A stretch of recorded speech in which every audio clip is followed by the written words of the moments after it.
Charles Haddon Spurgeon, le prince des prédicateurs, l'homme le plus utilisé par Dieu au XIXe siècle. Il a prêché à des millions de personnes.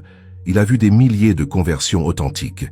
Il a été le pasteur de la plus grande église de son époque. Et il a dit quelque chose que personne ne veut répéter. Je crains que lorsque le grand berger fera le décompte final, nous découvrions que la majorité de ceux qui remplissaient nos églises n'ont jamais été ses brebis. La majorité. Pas certains, pas quelques-uns, la majorité. Et dans un autre sermon, il a prêché de manière dévastatrice. Si je devais aller de porte en porte dans cette congrégation et examiner le salut de chaque membre, je crains de découvrir que plus de la moitié sont sur le chemin de l'enfer. Plus de la moitié, dans sa propre église, l'église de Spurgeon, là où l'évangile pur était prêché, là où l'on appelait à la repentance, là où la sainteté était exigée. Et pourtant, la majorité allait en enfer.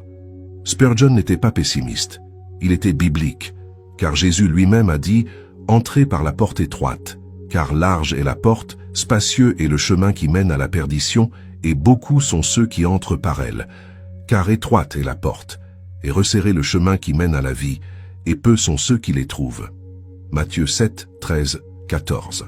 Et ensuite, Jésus a averti « Ce n'est pas quiconque me dit « Seigneur, Seigneur, qui entrera dans le royaume des cieux ?»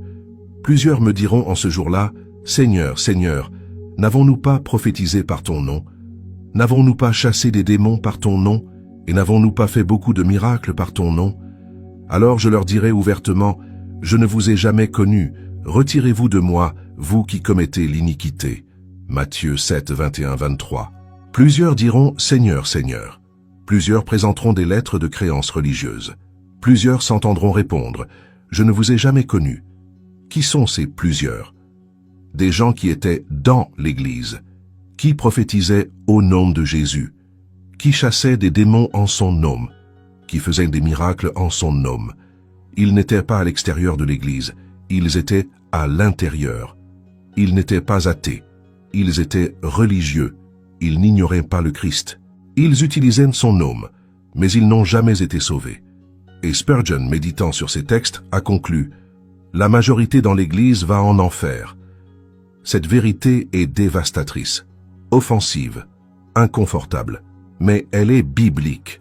Et si Spurgeon, qui a vu des milliers de conversions authentiques, qui a été un pasteur d'excellence, qui a prêché l'évangile pur, si lui a observé que la majorité dans les églises était perdue, que pouvons-nous dire des églises modernes, là où l'évangile est dilué, là où la repentance n'est pas prêchée, là où la sainteté n'est pas exigée, là où l'adhésion est bradée, là où les chiffres sont gonflés? Si à l'époque de Spurgeon, la majorité était perdue, à notre époque, la proportion est pire. Ce message n'est pas fait pour décourager. Il est fait pour réveiller. Il n'est pas fait pour condamner la véritable Église. Il est fait pour exposer les faux qui s'y trouvent. Il n'est pas fait pour vider les bancs. Il est fait pour remplir le ciel. Car Spurgeon disait aussi « Je préférerais être le pasteur de 10 vrais convertis plutôt que d'une cathédrale de 10 000 faux. Car les 10 vrais iront au ciel, mais les 10 000 faux iront en enfer en croyant qu'ils ont été sauvés. Aller en enfer en croyant avoir été sauvés, c'est là la tragédie. Et il est temps que la vérité soit prêchée. » Spurgeon n'était pas cynique, il n'était pas pessimiste, il ne haïssait pas l'Église. Au contraire, il aimait profondément l'Église. Il a été un pasteur d'excellence. Il a vu des milliers de personnes sauvées véritablement. Alors, pourquoi est-il arrivé à une conclusion aussi dévastatrice? Parce qu'il a observé la réalité, parce qu'il a étudié les Écritures, parce qu'il a examiné sa congrégation, et il a découvert quelque chose de terrifiant. La majorité dans l'Église va en enfer. Raison 1. Il a observé la proportion biblique. Spurgeon étudiait constamment Matthieu 7, 13, 14. Beaucoup sont ceux qui entrent par la porte large. Peu sont ceux qui trouvent la porte étroite. Beaucoup contre peu. C'est la proportion biblique. Ce n'est pas du 50-50. C'est beaucoup de perdus et peu de sauvés. Et ensuite, il voyait qu'à son époque, les églises étaient pleines, des milliers de membres, une assiduité massive. Et il se demandait, si la Bible dit que peu sont sauvés, mais que les églises sont pleines, alors la majorité dans les églises doit être perdue. La mathématique biblique était claire. Raison 2. Il a observé le manque de fruits chez la majorité. Spurgeon prêchait « On reconnaît l'arbre à ses fruits. Et quand j'examine les fruits de ma congrégation, je crains que beaucoup d'arbres n'aient pas de racines en Christ. » Il voyait que la majorité ne produisait pas de fruits de l'esprit. Elle ne grandissait pas en sainteté. Elle ne luttait pas contre le péché. Elle n'aimait pas Dieu de manière suprême. Ils avaient une assiduité parfaite, une adhésion active, un service constant, mais ils n'avaient pas de transformation radicale, passe d'amour authentique pour Dieu, passe de fruits de l'esprit. Et Jésus a été clair. Tout arbre qui ne porte pas de bons fruits est coupé et jeté au feu. Matthieu 7, 19. Spurgeon voyait des arbres sans fruits, des milliers d'entre eux, dans sa propre Église. Raison 3. Il a observé que beaucoup de convertis ne s'étaient jamais repentis. Spurgeon prêchait la repentance constamment, mais il observait que beaucoup répondaient à l'appel sans repentance authentique. Ils faisaient la prière, ils se faisaient baptiser, ils rejoignaient l'Église, mais leur vie ne changeait pas. Ils continuaient à vivre comme avant. Ils aimaient le péché comme avant. Ils n'avaient pas de lutte contre la chair, pas de faim de Dieu. Ils avaient seulement ajouté des activités religieuses. Et Spurgeon avertissait, convertir sans repentance, c'est produire de faux convertis. Et nos églises en sont pleines. Raison 4. Il a observé la différence entre plusieurs et peu dans Matthieu 7. Matthieu 7, 13, 14. Plusieurs, porte large, perdition. Peu, porte étroite, vie. Matthieu 7, 21, 23. Plusieurs disent « Seigneur, Seigneur », jamais connus. Qui sont ces plusieurs du verset 22? Des gens religieux, dans l'Église, servants, utilisant le nom de Jésus, mais perdus. Spurgeon concluait « Ces plusieurs du verset 22 sont la majorité dans nos églises. » Raison 5. Il a observé le modèle dans l'histoire d'Israël. Israël était le peuple de Dieu. Mais Romains 9, 6 dit « Car tous ceux qui descendent d'Israël ne sont pas Israël. Tous ceux du peuple n'étaient pas réellement du peuple. » Romains 9, 27 dit « Quand le nombre des fils d'Israël serait comme le sable de la mer, un reste seulement sera sauvé. » Seulement un reste, pas la majorité, un reste. Spurgeon appliquait cela. De même qu'en Israël seulement un reste était authentique. Dans l'Église seulement un reste est véritable. Raison 6. Il a observé l'apostasie massive quand venait la tribulation, quand la persécution arrivait, quand le coût du discipulat augmentait, quand suivre le Christ devenait difficile. La majorité s'en allait. Jean 6, 66 dit « Dès lors, plusieurs de ses disciples se retirèrent, et ils n'allaient plus avec lui. Plusieurs l'ont laissé. Pourquoi? Parce qu'ils n'ont jamais été authentiques. » Spurgeon observait le même modèle. Quand l'Évangile est prêché avec puissance et que la sainteté est exigée, la majorité s'en va, parce qu'ils n'ont jamais été convertis. Ils n'étaient que religieux. Raison 7. Il a observé que la majorité se confiait dans les rituels et non en Christ. Spurgeon découvrait que la majorité se confiait dans « J'ai fait la prière du pécheur, j'ai été baptisé, je suis membre de l'Église, j'assiste fidèlement, je sers dans les ministères. » Mais il ne se confiait pas en Christ seul, pas dans son œuvre complète, pas dans sa grâce suffisante. Il se confiait dans rituel plus Christ, œuvre plus Christ, adhésion plus Christ.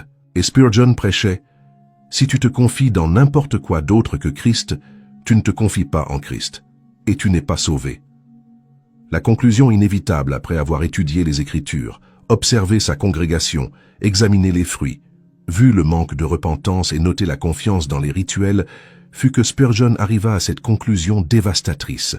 La majorité dans l'Église va en enfer. Et il prêchait avec larmes. Je ne dis pas cela avec joie, je le dis avec terreur. Parce que je vois des milliers de membres qui ne sont jamais nés de nouveau.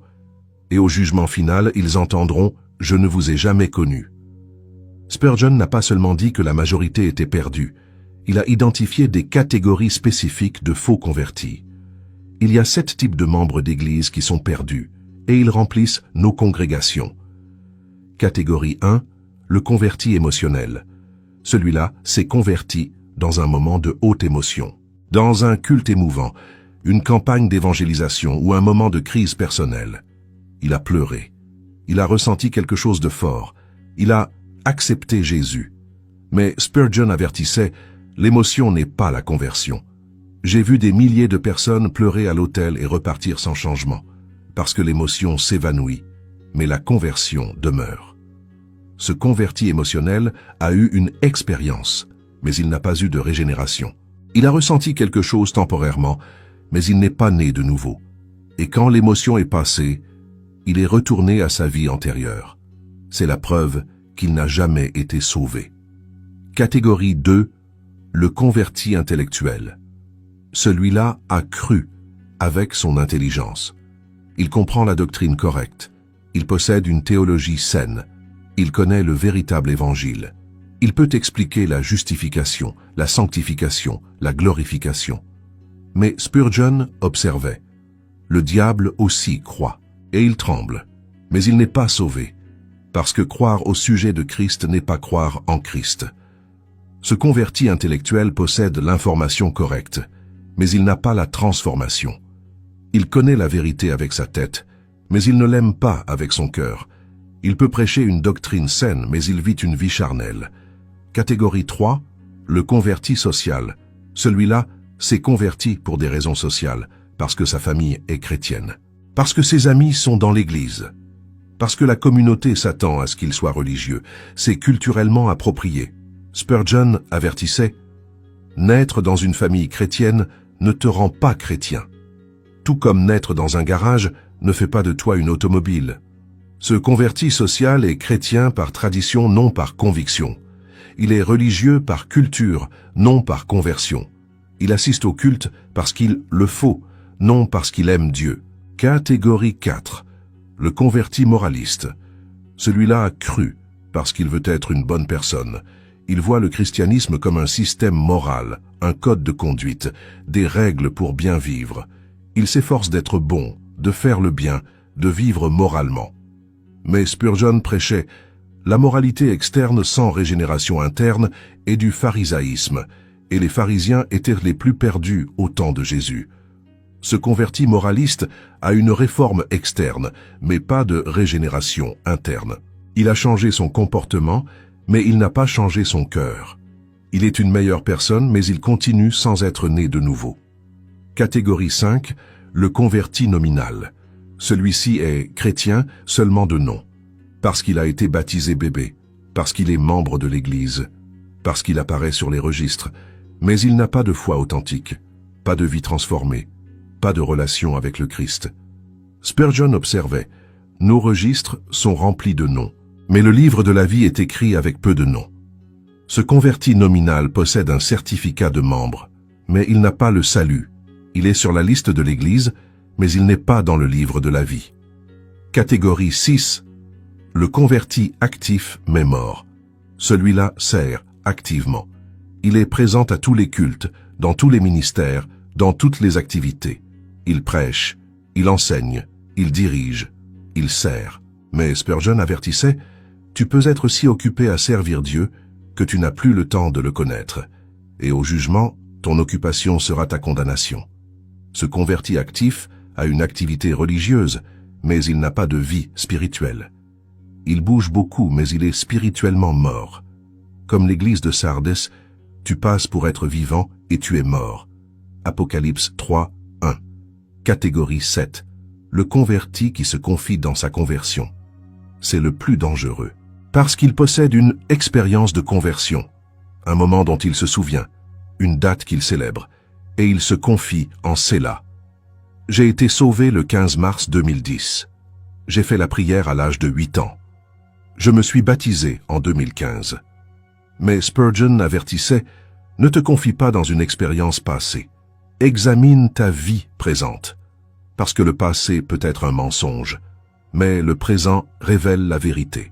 Si dans ta vie présente il n'y a pas d'amour croissant pour Dieu, de haine croissante pour le péché, de fruits de l'esprit ou de transformation progressive, alors ta conversion passée était fausse. » L'avertissement de Spurgeon était celui-ci. Ces 7 catégories remplissent nos églises, et toutes sont perdues. Peu importe combien elles sont actives. peu importe combien elles connaissent de choses, peu importe combien elles servent, si elles ne sont pas nées de nouveau, elles vont en enfer. Et la majorité dans l'Église tombe dans l'une ou plusieurs de ces catégories. C'est pour cela que Spurgeon a conclu « La majorité dans l'Église va en enfer ». Spurgeon n'identifiait pas seulement les faux, il enseignait aussi comment identifier les authentiques. On reconnaît l'arbre à ses fruits, et le chrétien véritable produit des fruits qui ne peuvent pas être falsifiés. Fruit 1. L'amour suprême pour le Christ. Le converti authentique aime le Christ. Pas comme l'un parmi d'autres, mais comme suprême au-dessus de tous. Marc 12:30 dit « Tu aimeras le Seigneur ton Dieu de tout ton cœur. » Tout, pas une partie. Tout. Spurgeon demandait « Aimes-tu le Christ plus que tout, plus que ta famille, plus que l'argent, plus que ta carrière, plus que ta propre vie ?» Si ce n'est pas le cas, tu n'es pas converti. Car le converti authentique dit avec Paul « Pour moi, Christ est ma vie. » Philippiens 1:21. Fruit 2. La haine croissante pour le péché. Le converti authentique haït le péché. Il ne le tolère pas, il ne le justifie pas, il le haït parce qu'il voit le péché comme une offense contre Dieu, comme ce qui a crucifié le Christ, comme une trahison contre l'amour. Spurgeon enseignait « Si tu ne hais pas ton péché de plus en plus, tu n'as pas été régénéré, parce que la régénération produit une nouvelle nature, et la nouvelle nature abhorre le péché. Le faux converti regrette les conséquences, mais il aime le péché. Le vrai converti haït le péché lui-même parce qu'il offense Dieu. Fruit 3. Une faim insatiable de Dieu. Le converti authentique a faim de Dieu, pas une obligation religieuse, une faim. Psaume 42:2 dit « Comme une biche soupire après des courants d'eau, ainsi mon âme soupire après toi, ô Dieu. » Elle soupire, elle crie. C'est la marque de l'authentique. Spurgeon prêchait « Si tu peux passer des jours sans prier, sans lire la parole, sans chercher Dieu, et ne pas ressentir un vide désespérant, tu n'es pas converti. » Parce que le converti authentique a besoin de Dieu, comme le cerf a besoin d'eau. Fruit 4. Une lutte constante contre la chair. Le converti authentique lutte contre le péché. Romains 7:15 dit « Car je ne sais pas ce que je fais, je ne fais point ce que je veux, et je fais ce que je hais. » Il y a une lutte, il y a un conflit interne, parce qu'il y a deux natures, la chair contre l'esprit. Spurgeon enseignait « S'il n'y a pas de lutte interne, c'est parce qu'il n'y a pas d'esprit. Et s'il n'y a pas d'esprit, tu n'es pas sauvé. » Le faux converti ne lutte pas, il cohabite pacifiquement avec le péché. Le vrai converti est en guerre constante parce qu'il a deux natures en conflit. Fruit 5. La croissance dans la sainteté. Le converti authentique grandit. Il n'est pas parfait, mais il grandit. 2 Pierre 3:18 dit « Croissez dans la grâce et dans la connaissance de notre Seigneur et Sauveur Jésus-Christ. » Croissez. Spurgeon prêchait « Le chrétien qui ne grandit pas est mort, car tout ce qui vit grandit. Et s'il n'y a pas de croissance dans la sainteté, il n'y a pas de vie spirituelle. » Le converti authentique hait davantage le péché chaque année, aime davantage Dieu chaque mois et obéit davantage chaque jour. Un progrès visible, une transformation constante. Fruit 6. L'obéissance progressive. Le converti authentique obéit, pas parfaitement, mais de manière progressive. Jean 14:15 dit « Si vous m'aimez, gardez mes mandements. Si vous m'aimez, gardez. » Spurgeon enseignait « L'obéissance ne te sauve pas, mais elle prouve que tu as été sauvé.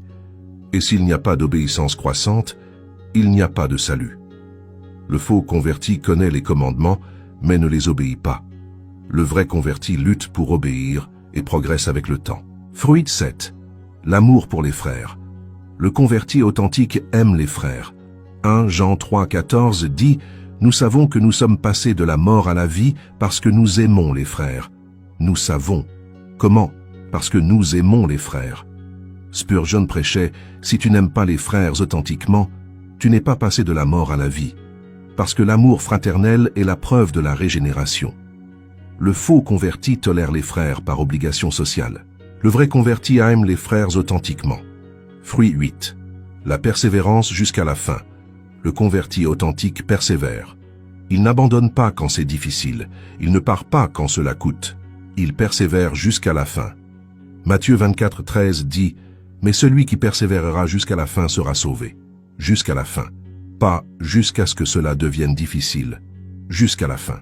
Spurgeon avertissait « Ceux qui abandonnent la foi quand vient la tribulation prouvent qu'ils n'ont jamais eu la foi. Car la foi authentique persévère. » La conclusion de Spurgeon était « Si ces fruits sont absents de ta vie, tu n'es pas sauvé. Peu importe combien tu sers, peu importe combien tu connais de choses, peu importe combien tu es actif, sans fruits, il n'y a pas de racines, et sans racines en Christ, tu vas en enfer. » Et quand Spurgeon examinait sa congrégation avec ces critères, il découvrait que la majorité n'aimait pas le Christ de manière suprême, ne haïssait pas le péché de manière croissante, n'avait pas faim de Dieu, ne luttait pas contre la chair, ne grandissait pas en sainteté, n'obéissait pas progressivement, n'aimait pas les frères sincèrement et ne persévérerait pas jusqu'à la fin. C'est pour cela qu'il a conclu « La majorité dans l'Église va en enfer ». Si Spurgeon a conclu que la majorité était perdue à son époque, que dirait-il de l'Église moderne? Spurgeon prêchait à une époque où l'Évangile était prêché clairement, où la repentance était exigée, où la sainteté était enseignée, où la discipline était pratiquée et où les membres étaient examinés. Et même ainsi, la majorité était perdue. Mais aujourd'hui, l'Évangile est dilué, la repentance est absente, la sainteté est optionnelle, la discipline est abandonnée. Les membres ne sont pas examinés. Alors la proportion aujourd'hui est pire. Voici ce que Spurgeon verrait aujourd'hui. 1. Un évangile sans repentance. Spurgeon prêchait une repentance profonde, un brisement pour le péché, une conversion radicale. Mais aujourd'hui il prêche « Accepte Jésus, ouvre-lui ton cœur, fais cette prière », sans mentionner la repentance, la mort au péché ou la croix quotidienne. Spurgeon dirait « Ceci n'est pas l'Évangile. C'est une invitation à ajouter Jésus à une vie sans changement. Et cela produit des faux convertis de manière massive. » 2. Une adhésion sans examen. Spurgeon examinait soigneusement avant de donner l'adhésion de membres. Il demandait « Quand es-tu converti? Comment a été ta repentance? Y a-t-il une transformation visible? Y a-t-il un fruit de l'esprit? Mais aujourd'hui, tu as fait la prière, bienvenue comme membre, sans examiner la conversion authentique, le fruit réel ou la transformation. » Spurgeon dirait « C'est remplir l'église de gens perdus, et quand le ciel s'ouvrira, l'église se videra. » 3. Une sainteté optionnelle. Spurgeon prêchait « Sans la sanctification, personne ne verra le Seigneur. » La sainteté était obligatoire, pas optionnelle. Mais aujourd'hui, il prêche « Dieu t'aime comme tu es, viens comme tu es, ne juge pas. » Et il ne prêche pas la sainteté obligatoire, la transformation exigée ou le fruit requis. Spurgeon dirait « C'est une tromperie massive, parce qu'ils produisent des églises pleines de gens qui vivent de manière charnelle, en croyant avoir été sauvés. » 4. Une discipline absente. Spurgeon pratiquait la discipline ecclésiastique. Si un membre vivait dans un péché non repenti, refusait la confrontation et ne se repentait pas, il était exclu. Mais aujourd'hui, zéro discipline. Tout est toléré, un amour sans confrontation. Spurgeon dirait « Cela déshonore Dieu, parce que cela permet au péché de s'appeler chrétien et cela condamne les pécheurs qui croient être sauvés. » 5. Les chiffres avant le fruit. Spurgeon mesurait le fruit, pas les chiffres. Il demandait « Combien se sont convertis authentiquement? Combien persévèrent? Combien produisent du fruit ?» Mais aujourd'hui, il mesure l'assiduité, les baptêmes et le nombre de membres, sans mesurer les conversions authentiques, le fruit réel ou la persévérance.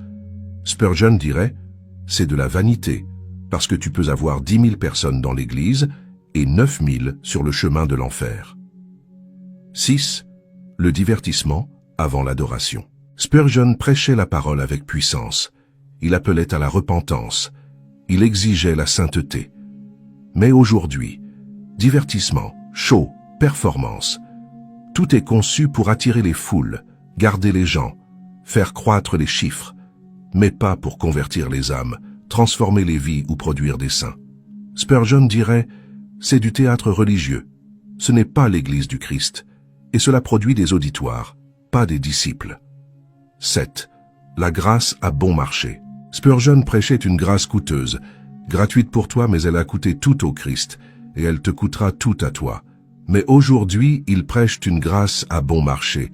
Crois seulement, accepte seulement, fais seulement la prière, sans coup, sans croix, sans mort au péché. Spurgeon dirait, Dietrich Bonhoeffer avait raison, la grâce à bon marché est l'ennemi mortel de l'Église, parce qu'elle produit des chrétiens sans Christ. La conclusion inévitable est que si Spurgeon voyait l'Église moderne, il pleurerait. Parce que la proportion de gens perdus aujourd'hui est plus grande qu'à son époque. Si à son époque la majorité était perdue alors que l'Évangile était pur, aujourd'hui la grande majorité est perdue parce que l'Évangile est dilué.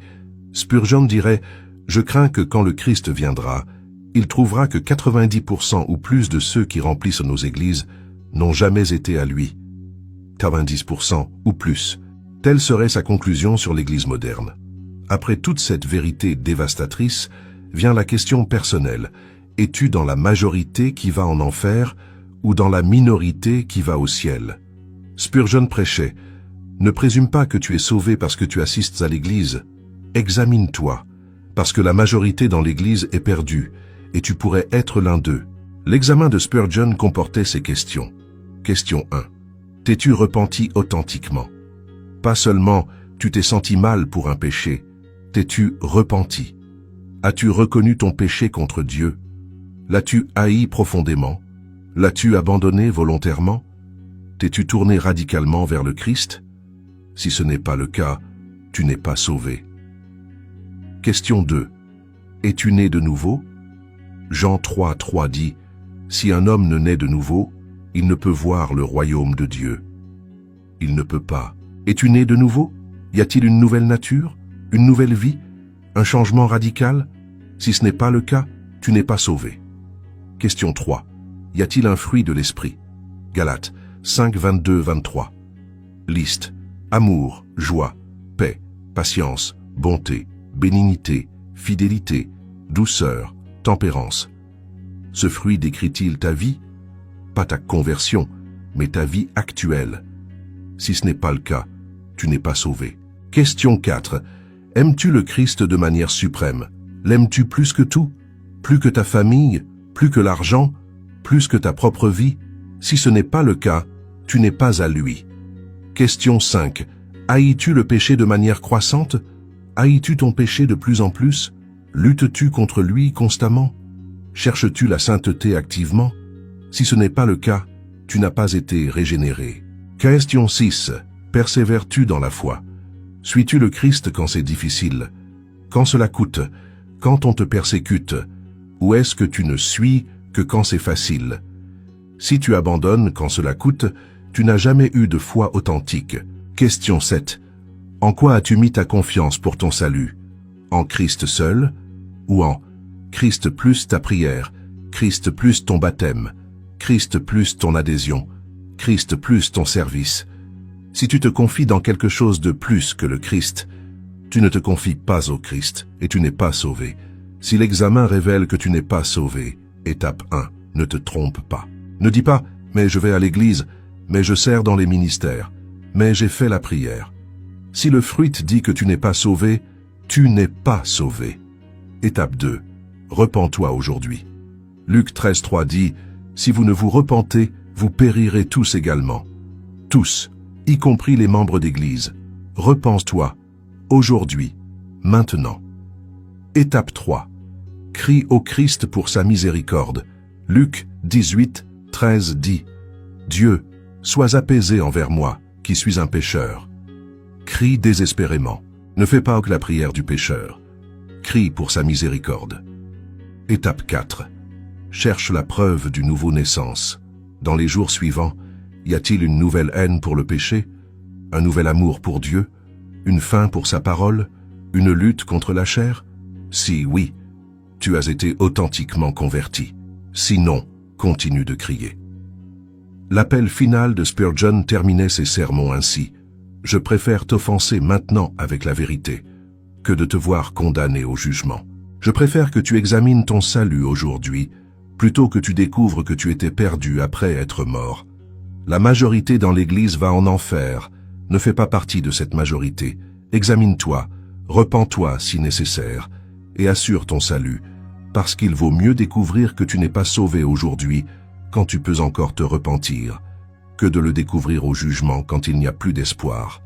Spurgeon disait « La majorité dans l'Église va en enfer ». Il ne l'a pas dit avec joie, il l'a dit avec larmes, pas pour condamner, pour réveiller. Es-tu dans la majorité ou dans la minorité? Examine-toi aujourd'hui. Écris dans les commentaires. Dieu, examine-moi. Je ne veux pas être dans la majorité perdue. Abonne-toi à Scalpel de l'âme. Active la cloche. Partage cette vidéo. Parce que la majorité est perdue à l'intérieur de l'Église et ils ont besoin de se réveiller avant le jugement. Au nom de Jésus. Amen.